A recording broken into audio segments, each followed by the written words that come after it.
ലേഖന വിവാദത്തിൽ KPCC നേതൃത്വത്തോട് പോരിനുറച്ച് ശശി തരൂർ രാഹുലുമായുള്ള കൂടിക്കാഴ്ചയ്ക്ക് ശേഷവും നിലപാട് ആവർത്തിച്ചതോടെ നേതൃത്വവും വെട്ടിലായിരിക്കുകയാണ്. അതേസമയം തരൂരിനെ ഇടതുപാളയത്തിലേക്ക് എത്തിക്കുവാനുള്ള നീക്കങ്ങളും അണിയറയിൽ നടക്കുന്നു എന്നാണ് സൂചന. വിവരമായി പ്രജിത്ത് മോഹൻ ചേരുന്നുണ്ട്. പ്രജിത്ത്, ശശി തരൂർ കഴിഞ്ഞ കുറച്ച് ദിവസങ്ങളായി കോൺഗ്രസ് നേതൃത്വവുമായൊക്കെ ഇടഞ്ഞു നിൽക്കുന്ന ഒരു സാഹചര്യം, പിന്നീട് ഈ ഇടതുപക്ഷത്തെ യുവജന സംഘടനകളടക്കം തരൂരിനെ പല പരിപാടികളിലേക്കടക്കം ക്ഷണിക്കുന്നു. ഇതടക്കമുള്ള വിവാദങ്ങൾ നിൽക്കെ ഇനി പറഞ്ഞതുപോലെ ശശി തരൂരിൻ്റെ മനസ്സിൽ എന്താണ് ഇടതുപക്ഷത്തേക്ക് പോകുമോ അതോ കോൺഗ്രസ് തുടരുമോ എന്നടക്കമുള്ള ചർച്ചകളൊക്കെ ഇപ്പോഴും പുരോഗമിക്കുകയാണല്ലേ?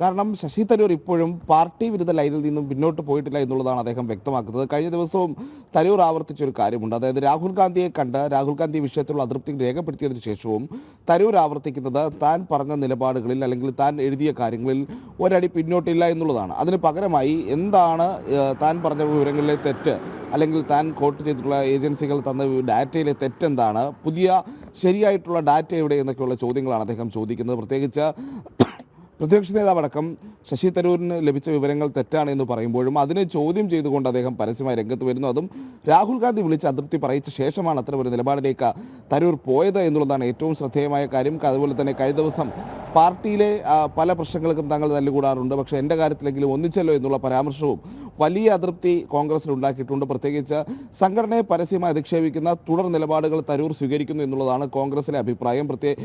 നേരത്തെ തന്നെ സമാനമായ നിലപാടുകൾ സ്വീകരിച്ചിരുന്നു. ഒന്ന്, ഇംഗ്ലീഷ് വായിക്കാൻ അറിയുന്നവർക്ക് താൻ പറഞ്ഞ കാര്യങ്ങൾ മനസ്സിലാകുമെന്നുള്ള പരാമർശം. പിന്നീട് തുടർച്ചയായി പാർട്ടി വിരുദ്ധ ലൈൻ സ്വീകരിച്ചുകൊണ്ട് തരൂർ മുന്നോട്ട് പോകുന്നു.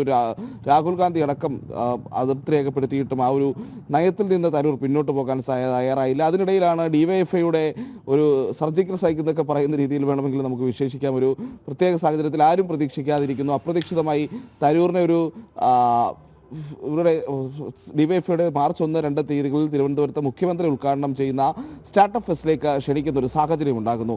അങ്ങനെ ആ സ്റ്റാർട്ടപ്പ് ഫെസ്റ്റിന് പങ്കെടുക്കാൻ തരൂരിന് താല്പര്യമുണ്ടെന്നും എന്നാൽ അദ്ദേഹം മുൻകൂട്ടി നിശ്ചയിച്ച ചില പരിപാടികളുള്ളതുകൊണ്ട് പങ്കെടുക്കാത്തതാണെന്നും ഒക്കെ ഡിവൈഎഫ്ഐ നേതാക്കൾ പറയുന്നു. പിന്നീട് വീണ്ടും തരൂരിൻ്റെ പ്രതികരണം തേടുന്ന സാഹചര്യം ഉണ്ടാകുമ്പോൾ അപ്പോഴും തരൂർ ഒരു കാരണവശാലും മുൻ നിലപാടുകളിൽ നിന്ന് പിന്നോട്ട് പോകുന്നില്ല എന്നുള്ളൊരു സമീപനം കൂടി പ്രകടിപ്പിക്കുമ്പോൾ അത് വലിയ രീതിയിലുള്ള അതൃപ്തി കോൺഗ്രസിൽ ഉണ്ടാക്കുന്നുണ്ട്. പക്ഷേ നമ്മൾ നേരത്തെ റിപ്പോർട്ട് ചെയ്തതുപോലെ തന്നെ സംസ്ഥാന കോൺഗ്രസ് ഇനി മുതൽ തരൂരിന് കാര്യമായ പരിഗണന നൽകേണ്ട എന്നുള്ളൊരു നിലപാടിലേക്കാണ് പോയിരിക്കുന്നത്. പ്രത്യേകിച്ച് പ്രകോപനപരമായ നിലപാടുകളാണ് തരൂർ സ്വീകരിക്കുന്നത് എന്ന കാര്യത്തിൽ തർക്കമില്ല. പക്ഷേ അപ്പോഴും സംയമനം പാലിക്കൂ എന്നുള്ളതാണ് കോൺഗ്രസിൻ്റെ സംസ്ഥാന നേതൃത്വം തീരുമാനിച്ചിരിക്കുന്നത്. കാരണം വിവാദത്തിൽ നിന്ന് വഴിമാറി തദ്ദേശ തെരഞ്ഞെടുപ്പിലേക്കൊക്കെ പോകേണ്ടതുണ്ട്.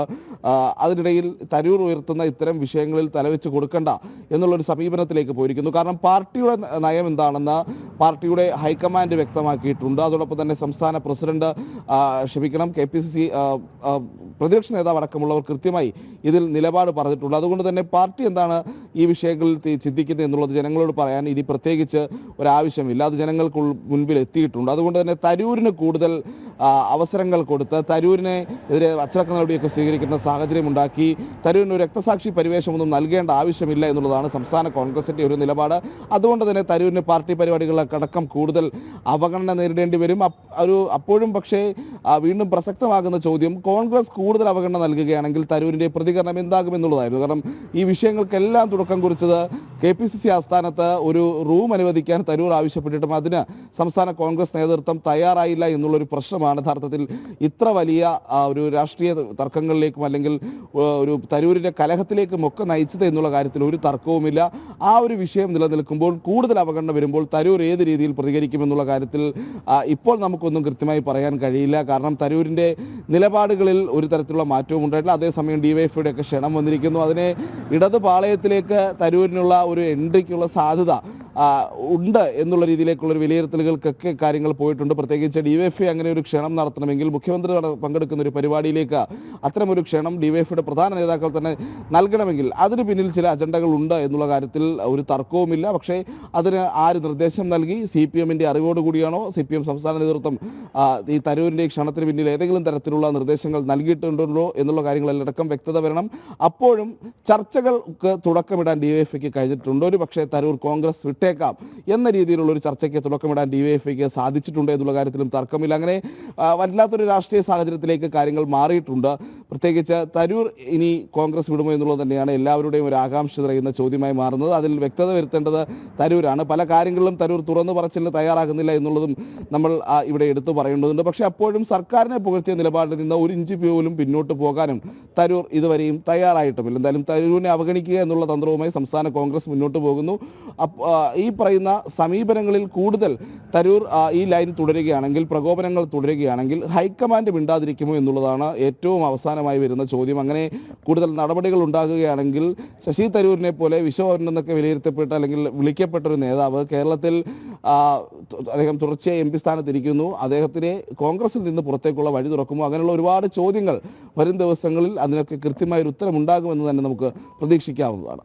ശരി പ്രജിത്ത്, എന്തായാലും KPC നേരത്തെ വെട്ടിലാക്കി ഈ ഒരു ശശി തരൂർ രംഗത്തെത്തിയിരിക്കണം. അപ്പം ഇടത് പാളയത്തിലെത്തിക്കാനുള്ള ശ്രമവും സജീവമായി നടക്കുന്നുണ്ട്. വിവരങ്ങൾ നൽകുകയായിരുന്നു പ്രജിത്ത് മോഹൻ.